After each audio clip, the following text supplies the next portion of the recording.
Iran যুদ্ধের কারণে বিশ্ব জ্বালানি বাজার যখন টালমাটাল, ঠিক তখনই সবার জন্য দারুণ সুখবর এলো সোমবার ভোরে। সুখবর এ কারণে জ্বালানি তেলের দাম রেকর্ড উচ্চতায় চলে যাওয়া তার প্রভাব ফেলেছে সাধারণ মানুষের জীবনযাপনের প্রতিটি ক্ষেত্রে, যার রেশ আপনি আমি প্রতিদিনই অনুভব করছি। শুরুতেই জানিয়ে দেই, স্বস্তির বিষয়টি হলো ইরান যুদ্ধ বন্ধে তেহরান ও ওয়াশিংটন একটি শান্তি চুক্তিতে পৌঁছেছে। 1 মাসের বেশি সময় ধরে কূটনৈতিক দৌড়ঝাঁপ আর বনিবনার পর পাকিস্তানের প্রধানমন্ত্রী শেহবাজ শরীফ জানান, যুদ্ধ বন্ধে একটি সমঝোতা স্মারকে সই করতে রাজি হয়েছে ইরান ও যুক্তরাষ্ট্র। এরপর মার্কিন প্রেসিডেন্ট ডোনাল্ড ট্রাম্পও বিষয়টি নিশ্চিত করেন। শেহবাজ আরও জানিয়েছেন, এই শান্তি চুক্তিতে দুই দেশ আনুষ্ঠানিকভাবে সই করবে আসছে শুক্রবার সুইজারল্যান্ডের জেনেভায়। কিন্তু দুই চিরশত্রুর মধ্যে এই শান্তি চুক্তির বিষয়টি এত সহজ ছিল না। তাহলে কিভাবে সম্ভব হলো এটি? ইরান ও আমেরিকার মধ্যে শান্তি আলোচনার শুরু থেকে মধ্যস্থতার ভূমিকায় অবতীর্ণ হয় পাকিস্তান। বিশেষ করে ট্রাম্পের প্রিয় জেনারেল আসিম মুনির এবং শেহবাজ শরীফ শুরু থেকে এই আলোচনায় ছিলেন চালকের আসনে। কয়েক মাস ধরেই আলোচনা চলছিল, কিন্তু কিছুতেই চুক্তির দিকে যেতে পারছিল না দেশ দুটি। কারণ প্রতিবারই আলোচনা ভেস্তে যাচ্ছিল দুই পক্ষের দাবি দেওয়া পূরণ না হওয়ায়। যুক্তরাষ্ট্র, বিশেষ করে ট্রাম্প চাইছিলেন ইরান পারমাণবিক কর্মসূচি পুরোপুরি বন্ধ করবে এবং তাদের সব বিশুদ্ধ ইউরেনিয়াম যুক্তরাষ্ট্রকে দিয়ে দিবে। আর ক্ষতিপূরণ হিসেবে ট্রাম্প চেয়েছিলেন হরমুজ থেকে টোল আদায়ের চিন্তা বাদ দেবে ইরান।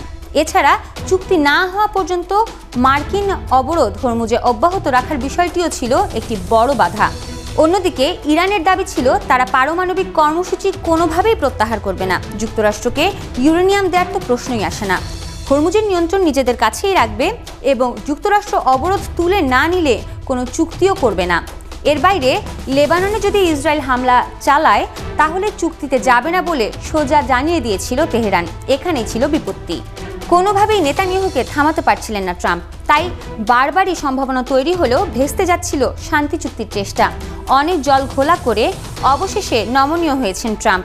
অনেকটাই ইরানের পক্ষে শর্ত মেনেই শুক্রবার সুইজারল্যান্ডে চুক্তি সই করতে রাজি হয়েছেন তিনি। হোয়াইট হাউস এবং পাকিস্তানের প্রধানমন্ত্রীর পক্ষ থেকে চুক্তির প্রাথমিক ঘোষণা দেয়া হলেও শর্তগুলো এখনও আনুষ্ঠানিকভাবে জানানো হয়নি। তবে সামাজিক যোগাযোগ মাধ্যমে ডোনাল্ড ট্রাম্প এবং শেহবাজ শরীফের দেয়া পোস্টের উপর ভিত্তি করে এই ঐতিহাসিক চুক্তির মূল দিকগুলো জানা গেছে। এই চুক্তির মধ্যে সবচেয়ে গুরুত্বপূর্ণ ইস্যু হলো লেবাননের সব ফ্রন্টে যুদ্ধবিরতি। লেবাননকে এই চুক্তির বাইরে রাখতে চেয়েছিল ইসরায়েল, যা দীর্ঘদিন ধরে আলোচনার প্রধান প্রতিবন্ধকতা হিসেবে আটকে ছিল। চুক্তির সবচেয়ে বড় অগ্রগতি হলো দুই পক্ষই লেবানন সহ সব ফ্রন্টে সামরিক অভিযান দ্রুত এবং স্থায়ীভাবে বন্ধ করতে সম্মত হয়েছে। এরপরই রয়েছে ইরানের অভ্যন্তরীণ বিষয়ে যুক্তরাষ্ট্র হস্তক্ষেপ করবে না এবং ইরানের আশপাশের এলাকাগুলো থেকে সামরিক বাহিনী প্রত্যাহার করে নেবে যুক্তরাষ্ট্র। আছে বৈশ্বিক জ্বালানি সরবরাহের অন্যতম প্রধান রুট হরমুজ প্রণালী টোল মুক্ত রাখার বিষয়টিও। মার্কিন প্রেসিডেন্ট ডোনাল্ড ট্রাম্প নিশ্চিত করেছেন হরমুজ প্রণালী বাণিজ্যিক জাহাজগুলোর জন্য খুলে দেওয়া হবে। এই জলপথ দিয়ে যাতায়াতের জন্য জাহাজগুলোর ওপর কোনো প্রকার ফি বা শুল্ক আরোপ করবে না ইরান। এছাড়া চুক্তি অনুযায়ী গত কয়েক মাস ধরে ইরানের বিভিন্ন বন্দরে মার্কিন নৌবাহিনীর জারি করা কঠোর নৌ অবরোধ যুক্তরাষ্ট্র অবিলম্বে তুলে নেবে। এছাড়া ইরানের ওপর তেল সম্পর্কিত নিষেধাজ্ঞা স্থগিত করা এবং ইরানকে তার জ্বালানি আয়ের ওপর পূর্ণ প্রবেশাধিকার ফিরিয়ে দেওয়ার অঙ্গীকারও রয়েছে। একই সঙ্গে যুক্তরাষ্ট্রের জব্দ করা ইরানের $25 বিলিয়ন সম্পদ অবমুক্ত করার বিষয়ে সম্মত হয়েছেন ট্রাম্প। যুদ্ধে ইরানের ক্ষতিপূরণ হিসেবে দেশটিকে যুক্তরাষ্ট্র ও তার মিত্ররা $300 বিলিয়ন দেবে এমন প্রস্তাবও রাখা হয়েছে। অন্যদিকে চূড়ান্ত চুক্তির জন্য 60 দিনের আলোচনা শুরু হবে, যার মূল বিষয় হবে ইরানের পারমাণবিক কর্মসূচি ও নিষেধাজ্ঞা প্রত্যাহার নিয়ে। এই চুক্তির অংশ হিসেবে ইরান আবারও নিশ্চিত করবে যে তারা কোনো পরমাণু অস্ত্র তৈরি করবে না। তবে আলোচনা চলাকালে ইরান তাদের পরমাণু কর্মসূচি স্থগিত রাখবে এবং নতুন করে কোনো সম্প্রসারণ করবে না। এছাড়া আলোচনাকালে যুক্তরাষ্ট্র ইরান বা এর আশপাশের এলাকায় নতুন করে কোনো সেনা মোতায়েন করবে না এবং ইরানের ওপর নতুন করে নিষেধাজ্ঞা আরোপ করবে না বলেও উল্লেখ রয়েছে। খসড়া থেকে জানা যায়, ইরান ও যুক্তরাষ্ট্রের মধ্যে চুক্তি বাস্তবায়ন তদারকি করার জন্য একটি পর্যবেক্ষণ ব্যবস্থা গঠন করা হবে।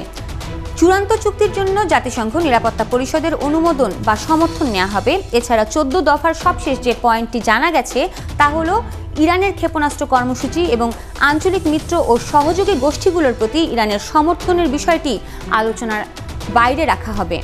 আনুষ্ঠানিক চুক্তি স্বাক্ষরের আগে চূড়ান্ত প্রস্তুতি হিসেবে চলতি সপ্তাহেই দুই দেশের প্রতিনিধি দল প্রাক বাস্তবায়ন এবং কারিগরি বিষয়গুলো নিয়ে ধারাবাহিক বৈঠকে বসবেন। এই জটিল কূটনৈতিক প্রক্রিয়াটি সফল করতে পাকিস্তান প্রধান মধ্যস্থতাকারী হিসেবে কাজ করেছে।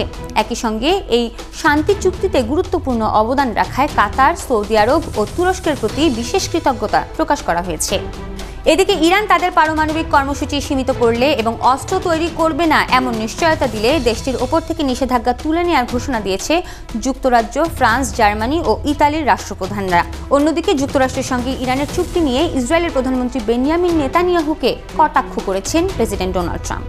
নেতানিয়াহুকে খুব কঠিন মানুষ আখ্যা দিয়ে তিনি দাবি করেন, নেতানিয়াহুর যুক্তরাষ্ট্রের প্রতি কৃতজ্ঞ থাকা উচিত। কারণ ইরানের কাছে যদি পারমাণবিক অস্ত্র থাকতো তাহলে ইসরায়েল 2 ঘন্টাও টিকে থাকতে পারত না। এ সময় ইরান যদি যুক্তরাষ্ট্রের সঙ্গে একটি চূড়ান্ত পারমাণবিক চুক্তিতে পৌঁছাতে ব্যর্থ হয় তবে দেশটির ওপর আবারও সামরিক হামলা শুরু করার হুমকিও দিয়েছেন ট্রাম্প। না হলে মধ্যপ্রাচ্যের আয়ের 20% রাজস্বের বিনিময়ে যুক্তরাষ্ট্রকে এই অঞ্চলের অভিভাবক বানানো হবে বলেও জানিয়েছেন তিনি।